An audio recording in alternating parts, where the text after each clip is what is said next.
بسم الله الرحمن الرحيم السلام عليكم ورحمة الله تعالى وبركاته داوديال كنا soo dhawaada wararka dhambalka wararka qodobada warkeena aad ku daawan doontaan waxaa ka mid noqonaya madaxweyne Muuse Biixi Cabdi oo qarka u saaran inuu xilka ka xayuubiyo taliyaha guud ee ciidanka militariga Soomaaliland General Nuux Taani oo waqtigii loo qabtay ku soo gabagabayn waayay xiisadda magaalada Laascaanood duqeymaha wali ka socday iyo sidoo kale hubka sida weyn loogu kala iibsanayo magaaladaas iyo halka uu ka yimid kulan ka dhana dhaqdhaqaaqyada ciidanka Soomaaliland ay ka wadaan gudaha magaalada Laascaanood iyo guud ahaan SSC oo ka qabsoomay magaalada Addis Ababa madaxweyne Xasan Sheekh Maxamuud oo dowladaha dariska la wadaagay dhambaal adag oo ka tagay dowladda federaalka Soomaaliya baarlamaanka jamhuuriyadda Soomaaliya maanta waxay qaadeen tilaabo la xiriirta gurmadka loo sameeyo dalka Turkiga ee masiibadu ay ku habsatay xilli ay soo tarayaan digniinaha la xiriira in dhulgariiro kale ay ku soo wajahan yihiin dalkaasi golaha aqalka sare ee baarlamaanka Soomaaliya waxa uu daboolka ka qaaday in xeerka nabad sugidda Soomaaliya uu ku jiro qodob muujinaya in agaasimuhu uu ka xasaanad weyn yahay xildhibaanada labada gole inta daawateen oo qodobada wararkeena daawada ku soo dhaw wararkaas oo dhameystiran follow gareeyo share gareeyo la wadaag saaxiibada oo ku mahadsantahay daawashada iyo la socodka wararkeena أنا كبلونا مدحونا موسى بيحي عبدي يا غرك وصارني إنه حلقة كحيوبية تريها جودة عيدا كميلتري جنرال نوح تاني kaas oo waqtigii loo qabtay ku soo gaban waayay xiisadda dagaal ee magaalada Laascaanood ee gobolka Sool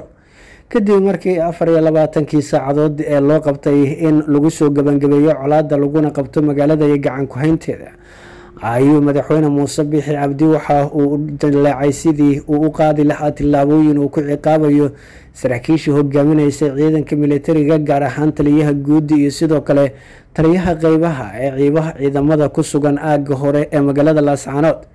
xogaha la helay ayaa muujinaya in madaxweyne Muuse Biixi Cabdi uu ka carooday in taliyuhu uu dejinin shaxdii militari ee loogu talagalay in lagu soo afjaro dagaalka Laascaanood iyadoo waliba uu si weyn u dhaliilay howlgelinta iyo sidoo kale waqtiga la haystay oo aan ahayn kuwa isku qalma sanadda ciidanku ay wataan iyo sidoo kale tiradooda aagga la doonayo in la qabto iyo ciidamada ku sugan ma ahan kuwa isla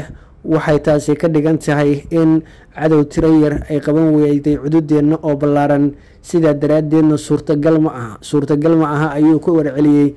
mar ay ku sugnaayeen xarunta madaxtooyada wasiirka gaashaandhigga warfaafinta iyo sidoo kale madaxweyne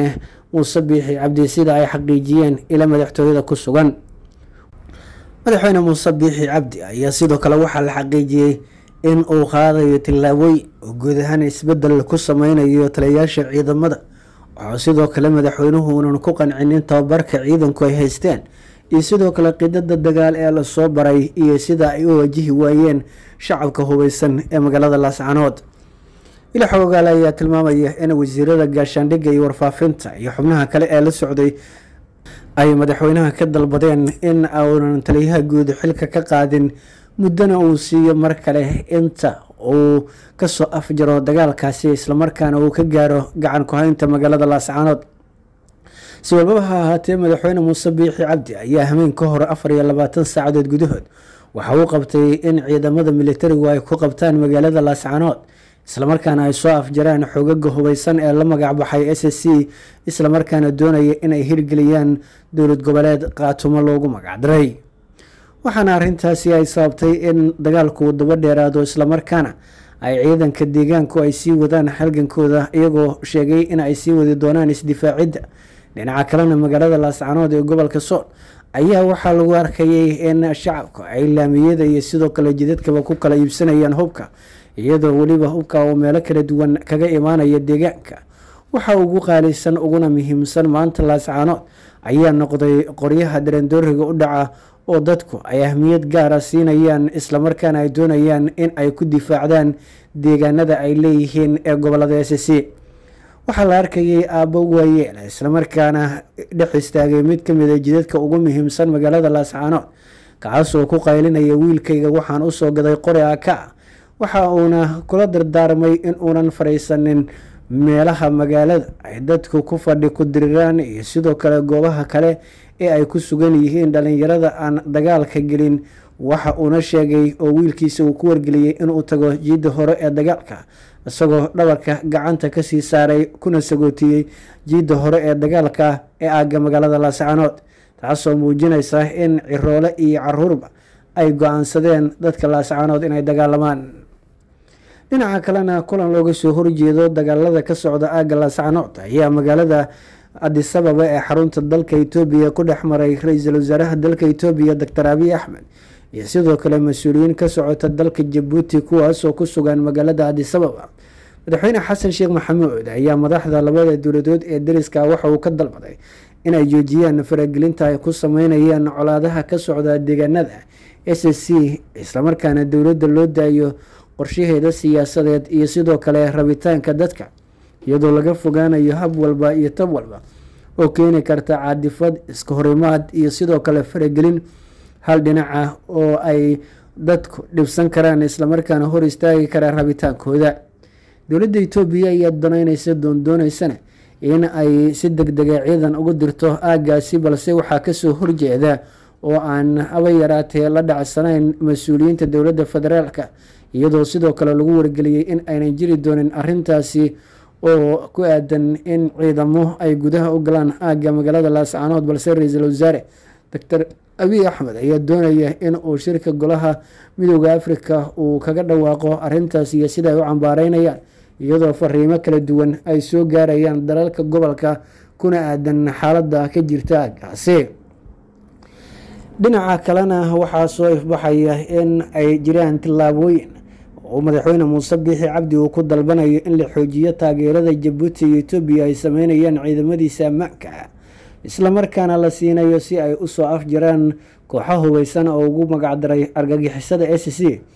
madaxweyne Muuse ayaa dowladda Jabuuti la wadaagay inuu u baahan yahay taageero degdeg ah oo dhinaca shidaalka iyo sidoo kale saadka iyo saanada ciidan iyo daawooyinka ciidanka ah iyadoo weliba la doonayo in la laba jibaaro howlgalkooda. dhinaca kalena golaha shacabka ee baarlamaanka Soomaaliya ayaa kulan maanta ay yeesheen waxay diiradda ku saareen arrimo ay ka mid yihiin xeerarka kala duwan ee horyaalla golaha aqalka sare ee baarlamaanka Soomaaliya ayaa waxay shaaciyeen in xeerka nabad sugidda iyo sirdoonka qaranka Soomaaliya ay ku jiraan qodobo muujinaya saameynta iyo sidoo kale awoodda agaasimaha sirdoonka Soomaaliya uu siiyay iyadoo hoos loo dhigay saameynta wasaaradda amniga gudaha ay ku leedahay hay'adaasi. sidoo kalena waxa uu agaasimaha sirdoonku siiyay awood ka sarreysa midda xildhibaanada labada gole ee baarlamaanka Soomaaliya ama xasaanada xildhibaan. waxaa qoran in aan la xiri karin agaasimaha hay'adda sirdoonka Soomaaliya xitaa qaladaad iyo sidoo kale dambiye haddii uu galo. arrintaas oo xildhibaano ka tirsan golaha aqalka sare ay ku tilmaameen inay tahay mid dalka u horseegaysa khatar amni iyo sidoo kale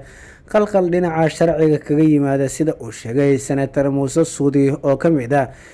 golaha aqalka sare ee baarlamaanka Soomaaliya kaas oo sheegay in xeerka loo baahan yahay in la sii turxaan bixiyo lagana bedelo wax badan. agaasimaha sirdoonka Soomaaliya oo sameeyay xeerkan lagu bedelay xeerarkii hore ee hay'adda ayaa waxa uu muuqda inuu siiyay awooddii ugu sarreysay islamarkaana muujinaysa in awoodda iyo sidoo kale shaatiga dowladaba ay dad badan gabaad ka dhigan karaan muddada ay xilka hayaan. senatarka ayaa soo jeediyey in si degdeg ah loo bedelo qodobkaasi islamarkaana hoos loo dhigo agaasimaha hay'adda sirdoonka qaranka saameyntiisa islamarkaana la geeyo heer ay sharciyadda iyo sidoo kale awoodda dowladuba ay qaban karto haddii uu galo dambiyo iyo wax ka baxsan xeerarka dowliga iyo nidaamka shaqadu ay tahay. dhinaca kalena xildhibaanada golaha aqalka sare ee baarlamaanka Soomaaliya ayaa kulan ay ku yeesheen magaalada Muqdisho waxa ay kaga doodeen xaaladda ka jirta dalka Turkiga gaar ahaan gurmadka loo baahan yahay inay bixiso Jamhuuriyadda Federaalka Soomaaliya. baarlamaanka oo xeerinaya saaxiibtinimada ka dhexeysa labada dowladood ee Soomaaliya iyo Turkiga ayaa waxa ay ku dhawaaqeen in 20% ay jireen lacagta mushaarka ay u qaataan islamarkaana ay ugu talagaleen in lagu biiriyo taageerada la gaarsiinayo dalka Turkiga si loo caawiyo dadka ay masiibadu ku habsatay ee wadankaasi. in ka badan 24,000 ayaa ku dhimatay dhulgariirka ku dhiftay xuduudda Turkiga iyo sidoo kale Syria halka tiro inta ka badan weli la yahay iyadoo weliba la aaminsan yahay in khasaaruhu uu yahay mid ka baaxad weyn inta la tabiyay. waxaa sidaas daraadeed bilowday dadaalada ay sameynayaan dalalka caalamka iyadoo weliba ay soo baxayaan digniino muujinaya in digniimuhu ay yihiin kuwo tusaya khatar kale oo kusoo wajahaan gobolada dalka Turkiga, islamarkaana halis weyn ay ku jiraan ku dhawaad 100 ilaa 200 oo kilomitir oo ka tirsan dalkaasi oo isku weer oo ay suurtagal tahay in dhulgariirkaasi uu ku dhifto. Baarlamaanka ayaana ku dhawaaqay inay doonayaan inay safka hore ka fariistaan gurmadka loo sameynayo walaalaha Turkiga ee masiibadu ay ku habsatay. Kulanka baarlamaanka ee laga sameynayay yabaha dhaqaalaha laguma soo hadal qaadin dhibaatooyinka haysta dadka Soomaaliyeed sida dhibaatada haysata in ka badan 185,000 oo qof oo ka barakacay magaalada Laascaanood iyo sidoo kale dadka kale ee dhibanayaasha u ah xaaladaha dagaal iyo khataraha waaweyn ee ka jira dalka, islamarkaana sababay in qaar badani ay noloshoodu ciriiri gasho muwaadiniinta wadanka Soomaaliya iskale. Gudahaan daawadinta waxaa ku dhan warkii dambaalka wararka Falogare oo sheergare page-ka la wadaag saaxiibada iyo muuqaalka waa ku mahadsantahay daawashada iyo la socodka wararkeena.